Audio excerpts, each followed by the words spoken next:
Assalamualaikum warahmatullahi wabarakatuh. Perkenalkan, nama saya Clarissa Tiasel dari Universitas Bung Hatta, Fakultas Ilmu Hukum dengan NPM 2010012111100, kelas IH1C, Prodi Ilmu Hukum. Dosen pengampu saya yaitu Ibu Resma Bintani Gustaliza, SH.MH. Saya akan menjelaskan tentang teori asal mula negara. Yang pertama yaitu berdasarkan pandangan pemikir Barat. Teori-teori tentang asal-usul negara dapat dimasukkan ke dalam dua golongan besar, yaitu teori yang spekulatif dan teori yang historis, atau teori-teori yang evolusionistis. Teori-teori yang termasuk kategori teori spekulatif adalah teori perjanjian masyarakat, teori teokratis, teori kekuatan, teori patriarkal, teori matriarkal, teori organis, teori daluarsa, teori alamiah, dan lain sebagainya. Yang pertama yang akan kita bahas yaitu teori perjanjian masyarakat. Teori perjanjian masyarakat atau teori kontrak sosial menganggap perjanjian sebagai dasar negara dan masyarakat. Teori ini dipandang tertua dan terpenting. Setiap perenungan mengenai negara dan masyarakat mau tidak mau akan menghasilkan paham-paham yang mendasarkan adanya negara dan masyarakat itu pada persetujuan anggota-anggotanya.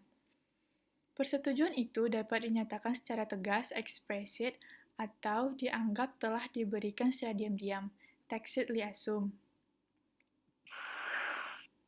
Beberapa sarjana yang menganut teori perjanjian masyarakat antara lain Richard Hooker, Hugo de Groot, Grotius, Benedictus de Spinoza, Samuel Pufendorf, Thomas Hobbes, John Locke, Jean-Jacques Rousseau, dan Immanuel Kant. Tetapi penulis yang paling berpengaruh mengenai perjanjian masyarakat ialah Thomas Hobbes, John Locke, and J.J. Rousseau.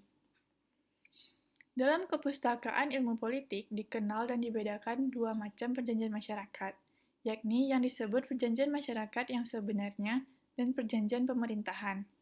Perjanjian masyarakat sebenarnya secara teknis disebut Pactum Unius atau The Association, istilah Otto von Guericke, atau social contract proper dalam bahasa Inggris. Perjanjian pemerintahan secara teknis disebut Pactum Subjectionis atau Pacte de Government, istilah Rousseau atau Contract of Government. Yang kedua yaitu teori ketuhanan. Teori ketuhanan dapat dibagi menjadi dua bagian, yaitu teori ketuhanan langsung dan teori ketuhanan tidak langsung. Pengertian teori langsung menunjukkan bahwa yang berkuasa dalam negara itu adalah langsung dari Tuhan, dan adanya negara di dunia ini adalah kehendak Tuhan, dan yang memerintah adalah Tuhan. Adapun yang dimaksud dengan teori ketuhanan yang tidak langsung, ialah ketika bukan Tuhan sendiri yang memerintah, melainkan Raja atas nama Tuhan, sehingga Raja memerintah atas kehendak Tuhan sebagai karunia. Yang ketiga yaitu teori kekuatan. Dalam teori kekuatan negara, yang pertama adalah hasil dominasi dari kelompok yang kuat terhadap kelompok yang lemah. Negara terbentuk dari penaklukan dan pendudukan. Dengan penaklukan dan pendudukan dari suatu kelompok etnis yang lebih kuat atas kelompok etnis yang lebih lemah, dimulailah proses pembentukan negara. Dalam teori ini, faktor kekuatanlah yang dianggap sebagai faktor tunggal dan terutama yang menimbulkan negara. Menurut Hobbes, syarat penting untuk menjadi seorang raja adalah orang yang fisiknya kuat melebihi lainnya, agar dapat mengatasi segala kekacauan yang timbul dalam masyarakat.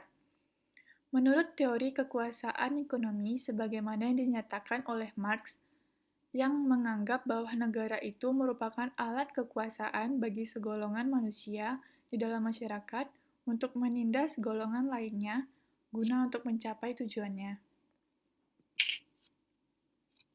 Yang keempat yaitu teori patriarkal. Dalam teori ini, patriarkal digambarkan bahwa ayahlah yang berkuasa dalam keluarga itu, dan garis keturunan ditarik dari pihak ayah. Keluarga berkembang biak dan terjadilah beberapa keluarga yang kesemuanya dipimpin oleh ayah kepala keluarga induk. Lambat laun, keluarga-keluarga merupakan kesatuan etnis yang besar dan terjadilah suku patriarkal, gens yang pertama. Suku-suku inilah yang kemudian menjadi persekutuan-persekutuan etnis yang bercorak ragam. Dan inilah benih pertama dari negara. Jadi, negara adalah perkelompokan beberapa suku. Yang kelima yaitu teori organis. Negara dianggap atau dipersamakan dengan makhluk hidup, manusia, atau binatang. Individu yang merupakan komponen-komponen negara sebagai sel-sel dari makhluk hidup itu.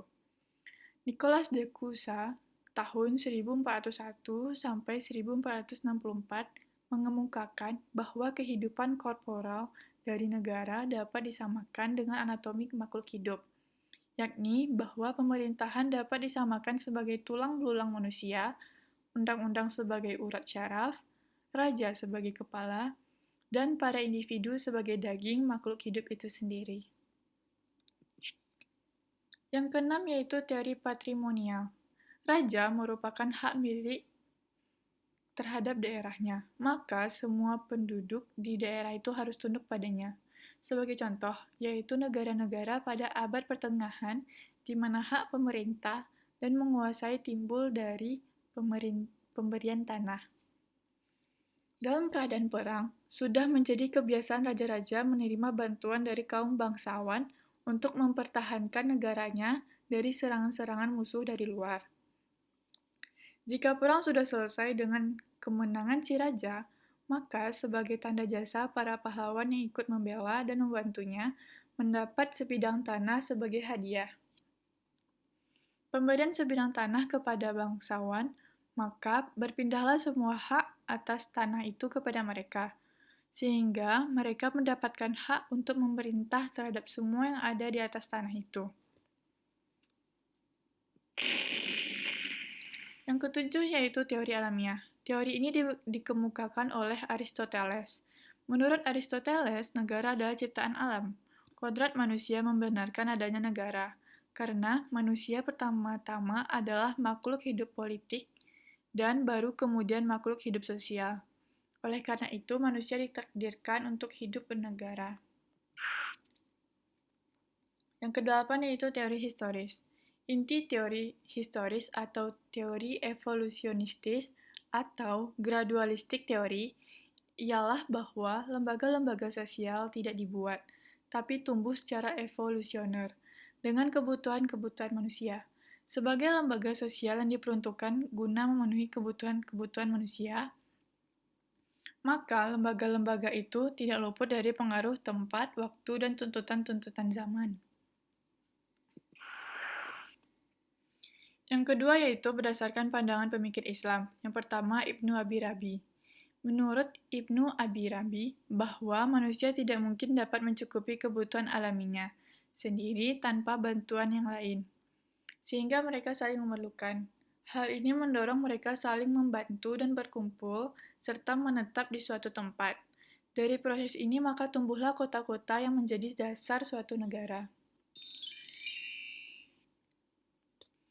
Yang kedua yaitu Al-Farabi. Menurut Farabi, manusia adalah makhluk sosial, makhluk yang mempunyai kecenderungan alami untuk bermasyarakat, karena tidak mampu memenuhi segala kebutuhannya sendiri tanpa bantuan atau kerjasama dengan pihak lain. Yang ketiga yaitu Al-Mawardi. Menurut Mawardi, perbedaan bakat, pembawaan, dan kemampuan antara manusialah yang mendorong bagi mereka untuk saling membantu. Kelemahan manusia yang memiliki kemampuan untuk memenuhi semua kebutuhannya sendiri, dan terdapatnya keanekaragaman dan perbedaan bakat, pembawaan, kecenderungan alami, serta kemampuan, semua itu mendorong manusia untuk bersatu dan saling membantu, dan akhirnya sepakat untuk mendirikan negara. Yang keempat yaitu Imam Ghazali. Ghazali berpendapat bahwa manusia itu makhluk sosial. Ia tidak dapat hidup sendirian, karena dua faktor yaitu kebutuhan akan keturunan dan saling membantu dalam penyediaan bahan makanan, pakaian, dan pendidikan anak. Untuk itu, semua diperlukan kerjasama dan saling membantu antar sesama manusia, antara lain dengan membangun pagar-pagar tinggi di sekitar pusat perumahan, dan di sanalah lahir negara karena dorongan kebutuhan bersama. Yang kelima yaitu Ibnu Khaldun. Adanya organisasi kemasyarakatan merupakan suatu keharusan bagi hidup manusia. Tujuan negara tidak semata-mata untuk memenuhi kebutuhan lahiriah manusia saja, tetapi juga kebutuhan rohaniyah dan ukrawiyah.